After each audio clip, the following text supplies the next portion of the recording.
You're listening to Economics Detective Radio.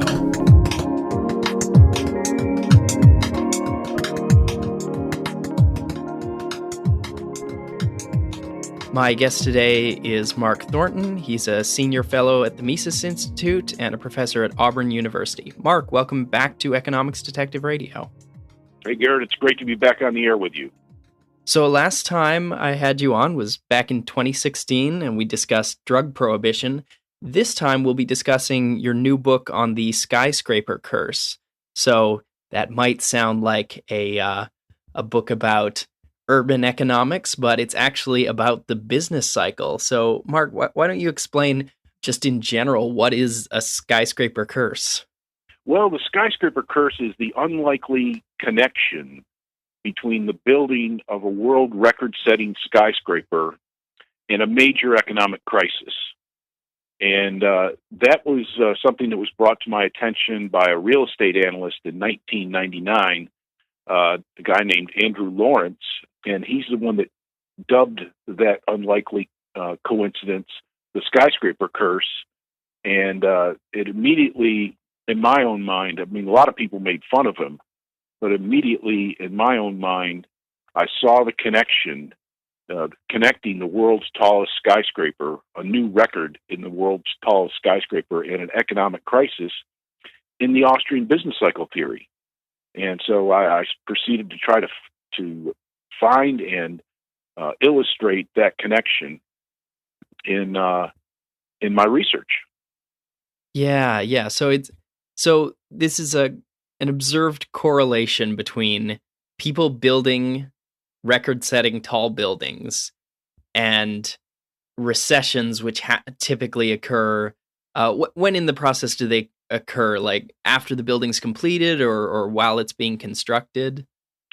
Well, there's no exact science to that, but in my own mind, in my review of history, what happens is that the setting of the record, so once the construction gets to the height of the previous record, that's when I start cautioning people, when you go back in time to when the building is, when they begin construction, you need to be aware of that, but not necessarily pessimistic in the short run, because very often the stock market, for example, is going to go into a bubble or is already in a bubble, and then you have to be extremely cautious once the construction reaches the height of the previous record, and then the economy starts to contract or correct. And ultimately, a lot of these buildings, like the Burj Khalifa Tower in Dubai and the Empire State Building, when their grand openings occurred, of course, their economies, both the U.S. economy during the Great Depression and the world economy in 2008, were in an economic crisis, and the people who were building those buildings went bankrupt. And so this, this isn't just once or twice, but it's happened quite a few times. And so your argument isn't that these tall buildings cause crises, but that there are some underlying factors causing both economic crises and tall buildings. So for listeners who aren't familiar with, you mentioned the Austrian theory of the business cycle, what's the connection there? Yes, so a lot of people are confused. Once you get your mind wrapped around this correlation, then a lot of very smart people, including academic economists, have blurred the correlation into causation, that simply the building of a world record-setting skyscraper is the cause of an economic crisis, while that clearly is not the case. That would be just wrong-headed approach to this subject. The cause of the economic crisis is artificially low interest rates set by the central bank or by the Federal Reserve. When they maintain artificially low interest rates for long periods of time, this causes all sorts of bad investments to take place. People become euphoric about the economy because with artificially low interest rates, everybody seems to be making the right decisions. Everybody seems to have a job. Everybody seems to be making money. Everybody's retirement account is going up. And so it's an economy-wide phenomenon. It just simply culminates in the building of a world record-setting skyscraper, or maybe more than one record-setting skyscraper at the same time, as frequently as happened in American history.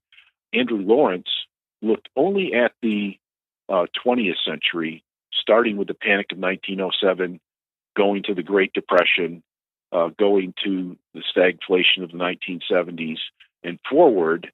And in the book, I go actually about 25 years back in time, and then I come forward in time to the present. And so that correlation that Lawrence discovered holds up over time. And the only negative situation was in 1913 when the Woolworth building in New York City was built, and it set a new world's record. But there was no economic crisis. We don't refer to the Depression of 1914 or 1915. But what did happen was that in 1913, the American economy went into a severe contraction, one of its worst economic contractions in statistical history. But what saved the U.S. economy, and what Lawrence failed to remember, is that World War I started in 1914. Mm-hmm. And so you had a massive worldwide warfare from the Middle East to Japan to Europe.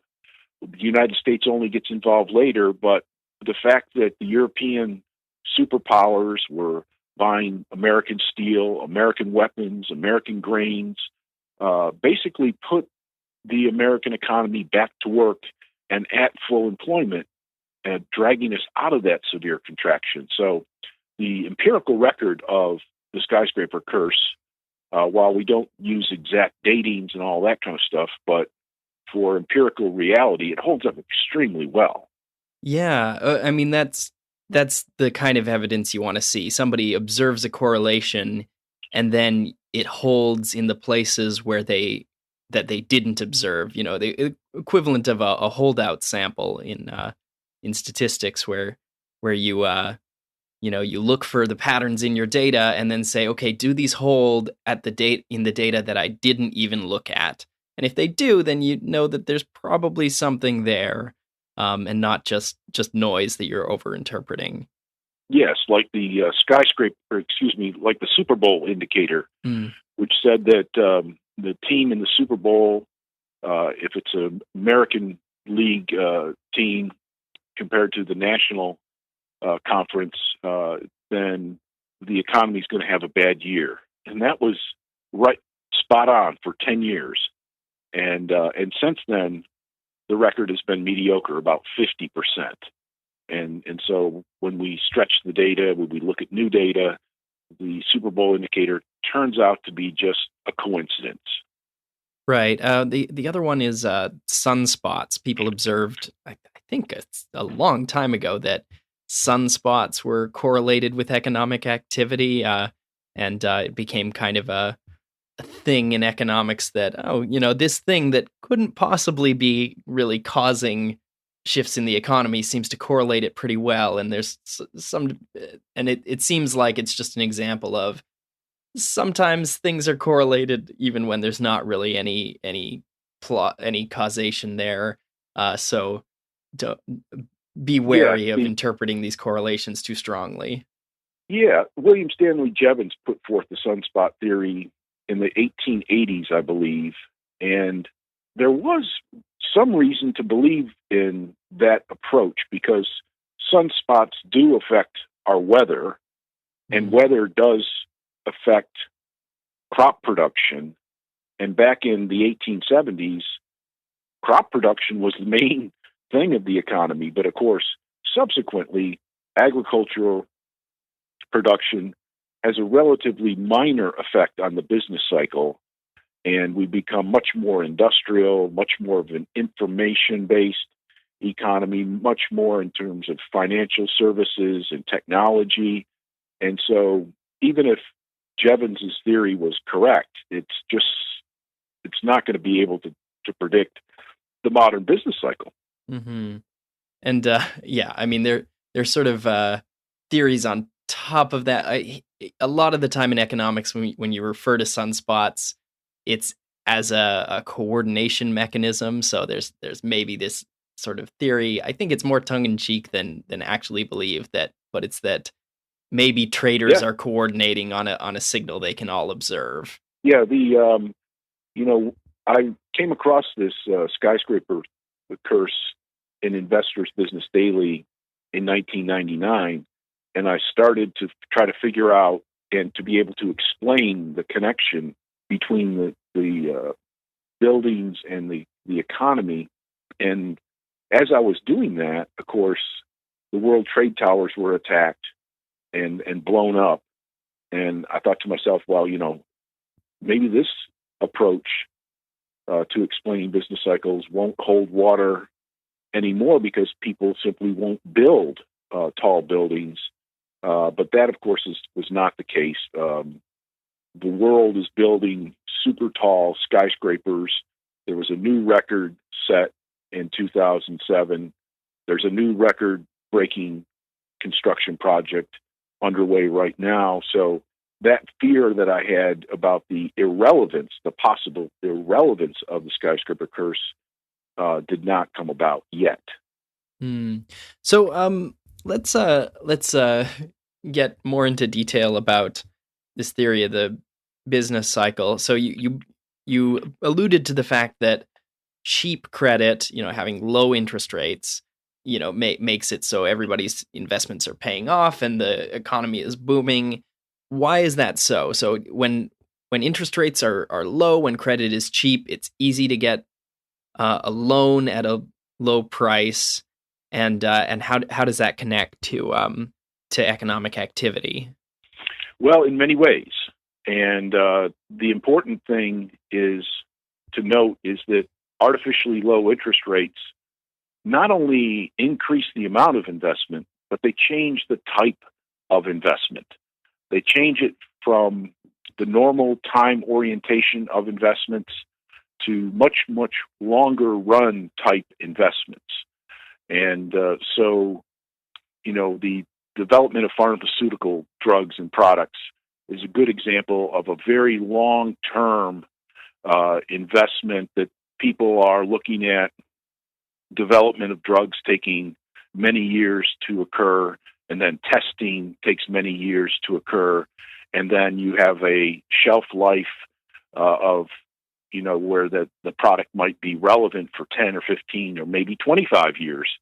And so that's an example of a longer run type of an investment, and ultra tall skyscrapers are also an ultra long time framework type of an investment. And so in the process of making these longer term investments, which actually, if it's a normal economic growth, people will also, if those low interest rates are based on actual saving by individuals and corporations, that's going to be solid economic growth where you don't have bad investments. You have just good investments that develop the economy and, can withstand changes in the future. But with the artificially low interest rates, you get all sorts of nuances in patterns of investment that take place that ultimately turn out to be unprofitable. The Austrians call that mal investment, M-A-L. And so what we can identify in these record-breaking skyscrapers is that it's a longer-term investment, basically. And in order to reach those heights, what we see is that the artificially low interest rate, it increases the price of land. And when you increase the price of land, and you can see this, in small town America, small town Canada, anywhere around the world, is that people have to build taller. Okay, so here in Auburn, Alabama, home of Auburn University, what's happening is that the price of land around the university has increased enormously. And so instead of building one-story structures and maybe a few two-story structures in the business district, now they're building 5 and 6 and 7 story projects. So low interest rates lead to higher land prices, and higher land prices force developers, investors, and entrepreneurs to build taller structures. And so that is where the plans get changed and people build taller. And then when people do build taller, the other thing that you recognize is that you need new technologies. You need new technologies for everything from designing these buildings to the floor plans in these buildings, and to the technology of construction of these buildings, so that you have taller towers, you have more intensive concrete moving technology. I see it every day because there's a building boom here in Auburn, and they're bringing out all sorts of new technologies that have never seen the city, the little city of Auburn. And then in terms of designing the building, say you're going to go from a one-story structure to a two-story structure. Well, if you go to a two-story structure, you have to put in stairs and maybe an elevator to get the people to the second story and back down. But if you go from a two-story structure to a 100-story structure, and you've got people on all those different floors, then you have a massive need for transportation of people, of heating and air conditioning, of water and wastewater, telecommunications, electric. All these building systems have to greatly expand. But as they expand from 2 stories to 100 stories, the amount of space on each floor that is taken up with things like stairwells, elevators, plumbing, electric, air conditioning, somehow they have to be economized in order to save space on each floor. So the problem is multiplied times 100. And so designers have, in effect, had to create new technologies that otherwise would still be on the shelf or have been undeveloped. And so, for example, a Japanese company came up with a new technology that instead of using bulky ductwork for heating and air conditioning between every floor, which takes up a lot of space, they came up with a way of, instead of moving air or instead of moving hot and cold water from the bottom to the top of the building, they came up with an idea where they just simply used a small Freon tube to move the coolant from one floor to another or from one building to another. So you can actually take warmer air on the sunny side of the building and convert it to in a coolant liquid and move it to the other side of the building where it's shaded and needs warmth. And so that's a brand new technology that's appeared in the last decade or so. A Finnish company came up with an idea for an elevator cable. And I calculated that an elevator cable to go from the bottom floor to 100 stories high was going to weigh 20,000 pounds. And so 20,000 pounds, and you've got like 18 elevators, and you've got to use power to pull up the elevator, what's in it, and the cable. And so you're using an enormous amount of space, and you're using an enormous amount of energy. And they came up with an elevator cable that weighed only 2,000 pounds. So that's what's happening in skyscraper construction and skyscraper design, but it's symbolic and just illustrative of what's going on throughout the economy, where people are adopting advanced technology in order to come up with the new developments, the longer-term developments in their own fields and professions. Right. So, yeah, it's not as simple to build a 100-story building as just stacking another story just like the last one 100 times. Yes, there's that's very well put, actually. yeah, there's a lot more to it, and I mean, I'm kind of enamored with all these technologies. You know, the elevator in one of these tall buildings is like a, you know, rapid mass transit system, except it's vertical, which is amazing that people can build that. But so your point though, just to be clear, you're not saying that developing new technologies is bad, but these particular technologies are they're sort of marginal. They're only useful for this one really narrow, or they're mostly useful for this one narrow circumstance of trying to stack lots and lots of people all in one tall building. And I think the point you're making is that the resources being used to make these technologies are not being used to for other things that maybe if credit weren't artificially cheap would be better investments overall. That's, again, very well said. I love technology personally. I'm enamored with it. I love it, even if it's connected to a bad investment. The problem here is, as you said, this is advanced technology.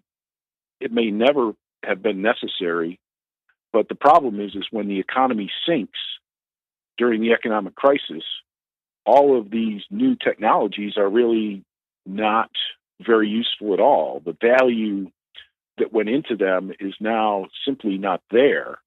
And so we've, in a sense, wasted a bunch of resources, and we've come up with all these new technologies which may never be truly optimally used, but they're certainly going to sink in a crisis. So the ultra tall building technologies, when we go into the next economic crisis, they're going to be sitting on the sidelines and worth virtually nothing. You know, and I'm thinking about the towers and the cement pumping equipment. Now, everything that went into the building is still useful as long as the building has tenants and it's being put to use.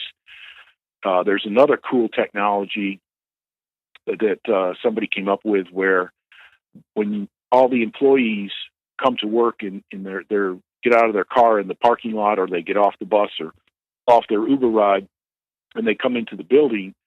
Well, you can come into the building at the regular level, on the street level, or you might go downhill to the floor below it, or you can go slightly uphill into the floor above it.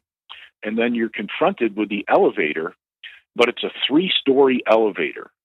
So, you know, everybody gets on and they're pre-programmed to optimally go to their floor.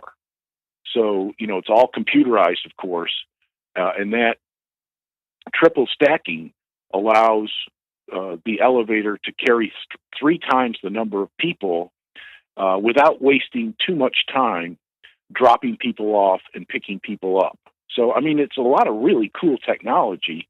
I'm not against it at all. I just, as an economist, I'm concerned about the wastage of resources in terms of bringing these technologies online ahead of their time, essentially. So yeah, so the general thing happening throughout the economy is that not just in the building industry, but many different industries, you have people investing in these investments that are longer term than they should be. Like there's an optimal sort of term of investment. It could be really short or really long, but it's probably somewhere in the middle. You have this boom in cheap credit, and for instance, maybe you see all these tech startups that have no revenue stream, and they're just trying to get a big user base, and then sell the company to a larger tech company in the hopes that 20 years down the line it'll actually make some money. That might be like another example of the kind of thing that happens in this cheap credit economy, and it's the culmination of all of these different bad investments that in the Austrian theory leads to recessions.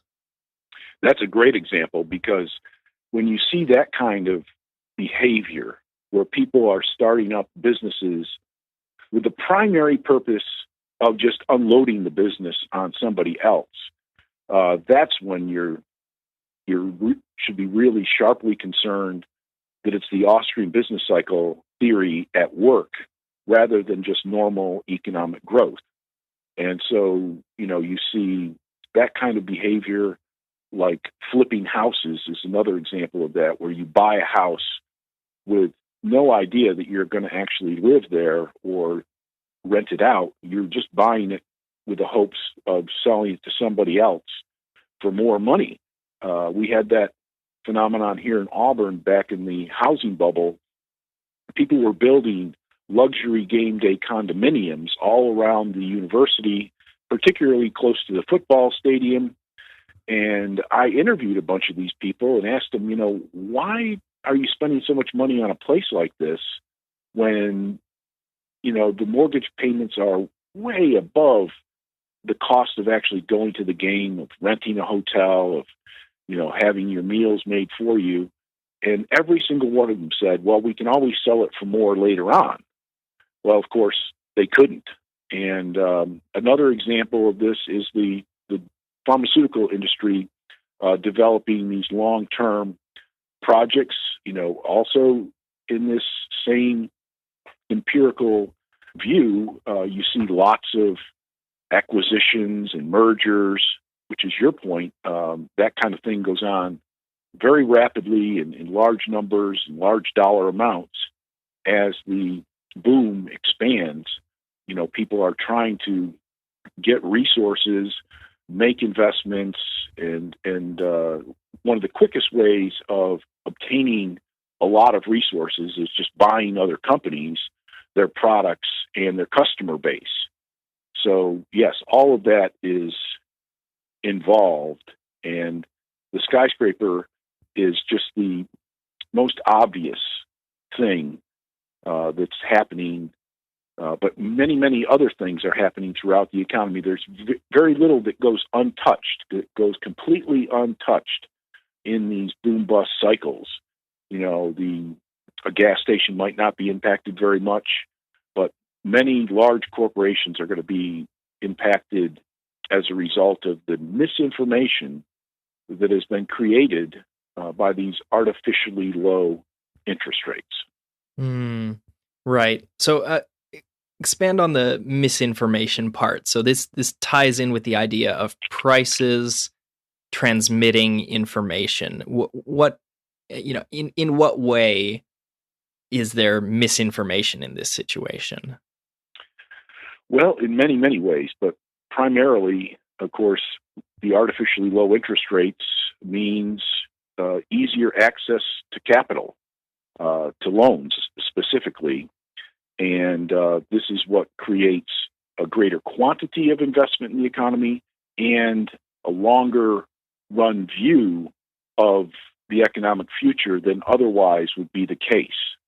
And so that's the primary misinformation that's going on, but not the only one. On the consumer side, because consumers aren't really saving more money, and because they're not earning interest on their savings, consumers who have, better jobs, again, their retirement accounts are growing very fast, and so consumers are, instead of cutting back, they're actually spending more and borrowing more. We saw this in the housing bubble where people would refinance their mortgage. They'd get a lower payment, but they'd have to pay a longer period of time, and they could withdraw tens of thousands of dollars of equity from their homes. And so a lot of people on the individual level, not just the corporate level, but on the individual level, they got misinformation that led them to spend too much money and to borrow more money, thinking that all of this prosperity, this ultra prosperity, would continue indefinitely.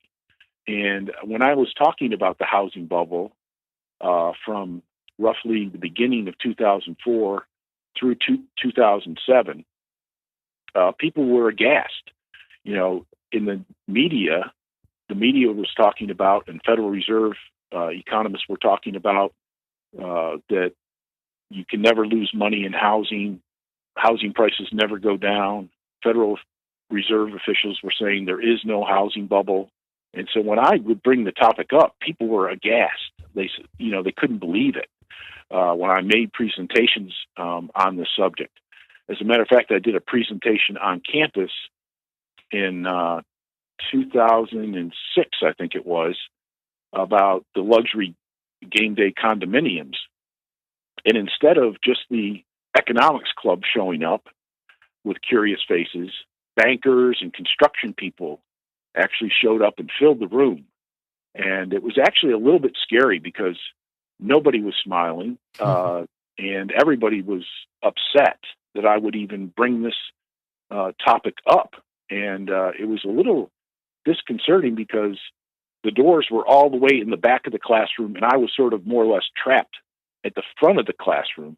And but I survived, and the luxury game day condominium phenomenon came to a screeching halt. And a lot of those condos had to be auctioned off in foreclosure. So the misinformation, again, it's all throughout the economy. Very few people are missed in this process, whether it's the big major mega corporations, the big major construction corporations, or just, your doctor, your lawyer, your friend, your neighbor. Everybody tends to get caught up in this, and you get, waitresses flipping houses. You can see it on your television. Of course, we had several house flipping programs on TV during anywhere from 2005 to 2007. So it's a phenomenon that really can impact a lot of individuals as well. Yeah. I heard about people taking the minimum number of classes at enrolling in a university, taking the minimum number of classes and the maximum student loan, and then taking that loan and using it to flip houses. And oh my God, yeah, that's a very sort of high risk sort of behavior. It worked out for some of them, probably not for others. Yeah, some people, if you're ahead of the curve, if you're a first mover, you can get in and get out without being hurt. But that's a small number relative to the overall number of people that were involved. And, in statistics here can be very misleading because right before the housing bubble unraveled, the number of people or the percentage of people who weren't making payments on their houses and were soon going to be foreclosed, that was in an all-time low. So right before housing unraveled, virtually no one was going bad on their payments. And so it's very misleading. Sometimes statistics can be very misleading if you don't have a theory of what's going on behind it. Yeah, and I want to make a related point, which is that it's not just that America was building too many houses. There was a housing crisis sort of brewing and ongoing to this day in places like the San Francisco Bay Area. But I think the point that's consistent with that is that there was a lot of building going on in the places where it didn't need to be happening. So San Francisco Bay has like a booming tech industry. Lots of people want to live there. They have strict zoning policies and rent control and many things that make it hard to build there. They probably should have been building more, but the places where there's not a big labor market, not a ton of people wanting to move to, that are just like these game day houses, probably there aren't a lot of people who want to live near near that particular football stadium, and not a huge center of industry or anything. That's where the overproduction happened. But we don't want to say that the very small number of apartments being built in San Francisco Bay Area shouldn't have been built, because clearly clearly San Francisco Bay Area needs more houses. It's just the wrong houses were built in the wrong places. Yes, and in some sense, the housing bubble was not as terrible in places like San Francisco and New York and London because of the restrictions. And so all of the adjustment, or most of the adjustment in San Francisco, occurs in terms of price. The quantity side doesn't change very much. It's the price size that goes up, and then, of course, it comes down. And so people lose money, but we didn't lose many resources. Whereas if you come over to my side of the country and you look at places like Atlanta and Florida and Georgia, those are places where the number of units that was produced was very, very large. Price did appreciate, but most of the effect of the artificially low interest rates occurred on the quantity side. So we invested a lot of real resources. And so when the crash came, yes, prices did come down here, but we had this enormous quantity of empty condominiums and houses. And so, the price side has its role, but the quantity side is really one of the things that economists are actually more concerned about, because that's the brick and mortar that's going into the production of something that, when the dust settles, you have unused resources, basically a lot of unused resources. Mm-hmm. So we're running up on time here. Do you have any closing thoughts, any kind of general message that someone listening to this conversation should take away from it? Well, I've gotten a lot of feedback on the book, and mostly from regular people, and they can understand it. So it's not written in any way in a technical form. It's, I think, very well illustrated in terms of what I'm up to. And also, I incorporate a lot of mainstream economics. So I'm working from a position of the Austrian business cycle theory, but virtually every aspect of that theory you can find elements of in mainstream economics. So it's not really anti-mainstream economics. It just brings all the bits and pieces from financial economics, real estate economics, location theory, the role of time, financial markets. I'm bringing together a bunch of stuff that if you're a student of economics or you're a professor of economics, you'll slowly see that the theory is not at odds with a great deal of mainstream economics. Yeah. And also anybody who wants it, if you want to take a closer look at the book, just Google Skyscraper Curse, my name, Mark Thornton, and PDF. And you'll be taken to a page where you can download a free PDF copy, and there's actually an audio file of the entire book. So you can, take a look and kick the tires, and you can read the whole thing. So it's there for anybody who's interested. Wow, that's that's a great way of distributing a book. And of course, you can also purchase a copy if you want, if you prefer to read something physical, which is often nicer than reading the PDF. And I do recommend people do that so we can get more great books from you. Absolutely. The point of this is not to make money. The point of this is to get an explanation out there to people in a really tangible way. And so far, the reception has been very good. And you can get it from the Mises site. You can get it from Amazon and other book dealers. And Amazon, I noticed, just reduced the price for Prime delivery. It's, I think, $16.99 now. So it's on sale at Amazon. Nice. I'll link to it on the show notes page for this episode. My guest today has been Mark Thornton. Mark, thanks for being part of Economics Detective Radio. My pleasure. I look forward to our next meeting.